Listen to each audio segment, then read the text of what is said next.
So hello भाई मैंने केमती अच्छा आपण मैंने समस्ते आई होप कि समस्ते भलरे थे। तो आपण मानक स्वागत करुँ आउ गोटे नुआ गाई फार्म वीडियो रे। तो आज मुझे आसी जाइए कटक निकटस्थ खपुरिया पाखरे गोटे सरकारी गाई फार्म अच्छी जोटार ना हूँ वृषभ जननी डेरी फार्म। तो एठी कहबा गले पाखापाखि जर्सी हॉलिस्टन गाई अच्छा 25 टी। तो आपण मैंने देखिपे ये भल भल ब्रीड्र जर्सी हॉलिस्टन गाई अच्छा जो मैंने कि आसी आंध्रु एवं उत्तर प्रदेश मुझे पचारि जी सरकारी कर्मचारी ये थे। तो यहाँ मुझे रखा चाहूँगी गोटे सरकारी डेरी फार्म। तो ये जिते भी क्षीर उत्पन्न हुए तो सहीटा ओम्फेड आसिक निजे नहीं जाए आउ सरकार तरफ ये सब्सिडी भी सब फ्री थाए। तो ओम्फेडा को दाना चोकड़ सब फ्री रे देता है। तो आपण मान जाणी रखापी मुझे कही रखुची आपण मानू। तो ये पाखापाखि क्षीर उत्पन्न केते हुए ये पाखापाखि 500 लिटर रु ऊर्ध्व क्षीर उत्पन्न हुए कारण ये देसी गाई एवं जर्सी जर्सी हॉलिस्टन गाई अच्छा। सो मुझे कहूँ ये 500 लिटर रु ऊर्ध्व क्षीर उत्पन्न हुए सी मत कही जड़े सरकारी कर्मचारी। तो सी वीडियो कहले हेले मत कही जेहेतु मुझे कही रखुची। तो देखंतु एठी आमर रहिले गाई सब जर्सी हॉलिस्टन गाई देखो सब शोचंदी आराम रे आउ एमाने दिन को 2 थर गाधाती। एबे थरे मौसा जने गाधौचन जे एठी काम करती आउ संध्या बेले पुणी थरे गाधेइबे। तो देखो एमान सब रेस्ट नौचंदी आउ फैन भी ऊपर लगी। तो खाइबा पई आंकर देखंतु सामना रे केमती माने सीमेंट रे हेची सब खाल भलिया कर दैचंदी खाइबा पई। आउ एमानकर जहा परिसरा झाडा सब एई बाटे धोई देले नळा माध्यम रे सेटा बाहर को पळै जाय। तो देखि परतु आपण एठी मते गोटे जिनस बहुत भल लगे सरकारी डेरी फार्म हो गाई मान बहुत मेंटेन रखा आउ गोमाता मैंने बहुत खुशी भी अच्छा जना पड़ुची। तो देखिपे गाईंकर एठी गोटे भी गाईंकर टिंक नहांती। जदि आपण मानकर गाईंकर टिंक होउची ताले आपण माने को इंजेक्शन बा मेडिसिन देले सेटा भल हबो मु आपण मानकू एई वीडियो रे आगकू गले कहबी।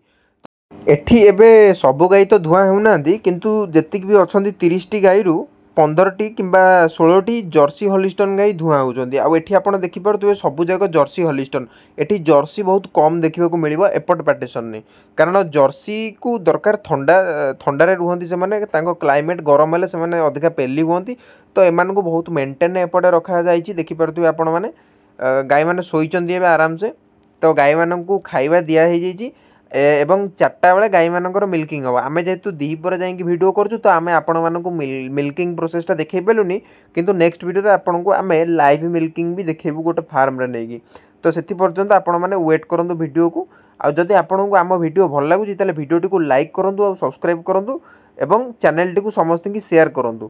जर्सी हॉलिस्टन गाई मैंने तो बहुत माने मेंटेनेंस गाई से माने तांको पे अधिका मेंटेनेंस करिया को पड़े। तो गाईंकर केमिति रोग न हो फाटुआ भली आउ चर्मर जो फली फली जाए से रोग बहुत मारात्मक रोग गाई मानक पई। आउ गोटे रोग अच्छी फेलेरिया रोग जोटा कि गाई माने अशुद्ध पानी किंबा किसी अन्य माने अशुद्ध पदार्थ खाईदेले गाई माने फेलेरिया हो जाए। गाई माने किसी खाआंतीनी माने केवल सेमती पड़ी पेली हुंती। तो सहीटा भी बहुत मारात्मक रोग से सब ध्यान में रखा जाई। एठी जने 24x7 आवर्स पई गोटे जने डॉक्टर भी अछंती जे कि आंकु चिकित्सा करूचंती। तो देखंतु आपण माने तो किसी चाषी भाई मानक पई मु किसी उपदेश भी दबाकू चाहिए। तो मु तो छोट पिला बेसी अधिका ए विषय नॉलेज नाही मोटू भी बड़ बड़ चाषी मैंने अच्छा गाई फार्मर अच्छा जो मैंने कि मोटर भी अधिका जानते। बट मो पाखे जी एक्सपीरियंस अच्छी मुझे कहूँ चाहूँगी। तो यहीटा देखो आज गोटे जर्सी हॉलिस्टन गाई जन्म करची। तो यहाँ मुझे देखुची आउ यहाँ हूँ बाछुरी सेल्टर जो पटे कि बाछुरी मैंने रुहती एवं यही बाछुरी को जन्म करची गाई माटी। तो तेणु आंको सांगरे रखा जाए देन है एपट को नहीं आसवे। तो देखो ये मौसा ए गाधुआ गाधुआ आरंभ करदे गाई मानक कारण जमीती कि मुझे कही गाई मैंने 2 थर गाधाती। तो एबे एमानक गोटे थर गाधा हे पुणी 4टा बेले। तो मु कहूली जो कथाटी चाषी भाई मैंने आणती गोटे गोटे मु कल लगी मत कल करती चाषी भाई मैंने मु 20-30 टी गाई नहीं आसी हेले गाई सेलिंग कर क्षीर सेलिंग कर। तो मु कहूँ जे 20-10 टी गाई आणतुनी प्रथमे प्रथमे 2टी गाई आरंभ करूँ। गाईंकर कौन रोग होउची गाई केते लिटर क्षीर दौची सेगुड़ा सब एनालाइज करूँ प्रथमे। तो ये देखिपे फार्म रे केमती घास सब लगी सब एइठू ही घास कटा होगी सब दि जाए। देखो पूरा पाखापाखि 2-3 एकड़ घास लगी एपटे अधा सेपटे अधा सेपटे अधा से मुझे देखा। तो मुझे मो कथा प्रथमे पूर्ण कर नौची। तो आप प्रथमे 2टी गाई आरंभ करूँ देन आपण सब भूल करेंगे भूल शिखिए भूल शिखि सारापर 4टी गाई 5टी गाई एमती करी 10टी 20टी गाई रखिकी आप गाई बिजनेस करेंगे। किंतु प्रथम निज भूल आपण मैंने शिखु आउ क्षीर को सेल केमती करा जाए मार्केट रे सेटा भी बहुत गुरुत्वपूर्ण जिनस सेटा प्रथम शिखा पड़ो कारण बेहेरा मानू जदि आम क्षीर देदेबा ताले 30 टका 35 टकर किसी प्रॉफिट हुए तो आमको प्रथम क्षीर सेलिंग शिखा पड़ो तापर आम गाई बिजनेस भलरे उन्नति करिपरिबा। तो ये देखूँ मुझे जमी कही यहाँ पाखापाखि 1-2 एकर लगी पूरा घास एवं किसी अन्य पनीपरिया चाष कर देखिपे आपण मैंने जो भी घास बड़ बड़ कटा होगी आसे यही मेसीन मध्यम पूरा टिकटिकी करदेकी गाईंर खाଇବା उपयोगिता को बनाई दि जाए। तो ये चलतु आमर जड़े भाई देखाई सी कहे आपण मानक सब गाई विषय तेज चलतु प्रथम शुणी रखा सी कौन कहते। नमस्कार आपन को स्वागत कर सत्यजित विलेज ब्लॉग चैनल को। तो आपण परिचय प्रथम दिंतु तापर आप कहतु ये जो फार्म टी अच्छी केते गाई अच्छा कौ ब्रीड्र गाई अच्छा लोक मैंने जहाँ भी जापर से विषय टी कहतु। आम यहाँ हूँ बीबीआरएन बी फार्म खपुरिया कटक आज्ञा मानवरंजन नायक डायरी होलसेल। ये आम 2टी प्रजातिर गाई अच्छा गोटे हूँ हॉलिस्टाइन फ्रिजियन आ गोटे हूँ आमर 2टी प्रजातिर गाई अच्छी गोटे हूँ हॉलिस्टाइन फ्रिजियन शंकर जातीय गाई आ गोटे आम अच्छे आम ओडिशा ब्रीड सरकार तरफ रखा पिंजारपुरी गाई से आमर ब्रीड कंजर्वेशन कर जो ब्रीड बुड़ी जाऊँगी जोटा कि आम सरकार स्वीकृति प्राप्त गोटा देशी गाई ये गाईटी जब आप रखेंगे आमर ओडिशा क्लाइमेट से रहीपर आमर गोटे गाईटे रखा गले साधारणतः लोक मैंने चिंता करती केमती कम खर्च में अधिक लाभवान हो पारे तेना आम ओडिशार क्लाइमेट आम चाहिए बिंझारपुरी गाई रखिपर से गाई की आम जो रखा आम साधारणतः भाव में घरोई कंडीशन मैंने कुंडा तोराणी दे आम अल्प दाना दे घास को आम बारीघर में घास चाष कर गाई को मेन्टेन कर गोटे गाई साधारण भाव में गाई कहले घास हो जाए तो आप गाई रखते मैंने घास निहत चाष करेंगे आ घास दाना ये जोड़ हूँ परस्पर परिपूरक ता सागर आप आज गोटे छोटिया टिप्स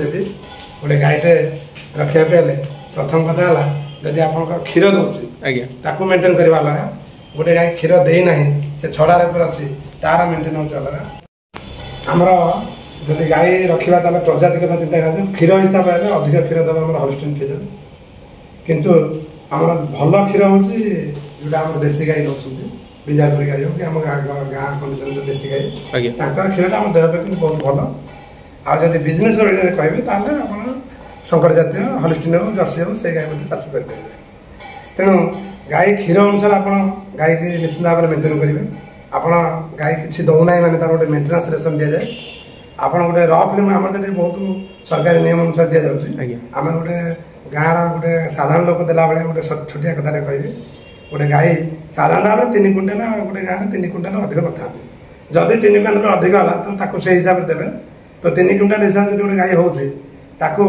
साधारण भाव मेन्टेनान्स रेसन 2-2.5 किलो देवे और जब क्षीर दूसरी लिटर को 400 ग्राम दाना देवे एवं आम जो ग्रीन फडर अच्छे 30 ରୁ 32 किलो हिसाब से देते तो देले से गाई मेन्टेन हो चलो आप जब क्षीर बढ़ुची से अनुसार प्रोडक्शन रेसन बढ़ेबे आप लाभवान हो पार। गाई को कौ रोग हो जर्सी हॉलिस्टाइन ब्रीड गाई देह अनेक प्रकार रोग अच्छी आम भूताणु जनित अच्छी बीजनित अच्छी तेणु आम से विभिन्न प्रकार रोग तो कहीपर ना साधारण आम कह साण बजबजिया फाटुआ एवं आम लफी स्किन चली ये सब जो रोग गुड़िक हो सेगुड़ी आम साधारणतः टीका सरकार तरफ टीका दी जाऊँगी आप से टीका दे निराकरण करेंगे तेणु निकटस्थ जो पशु डाक्तखाना अच्छी आम जो एलआई बंधु मैंने अच्छा विभिन्न प्रकार गोमित्र अच्छा से भाई मैंने समस्ते लगी पड़ते केमती गाई मानक रोगमुक्त करेंगे तेणु आप प्रति 6 मास थे सार मान सहित जोगाजोग कर प्रथम टीका दिखाँ जो गरीब चाषी मैंने कामधेनु योजना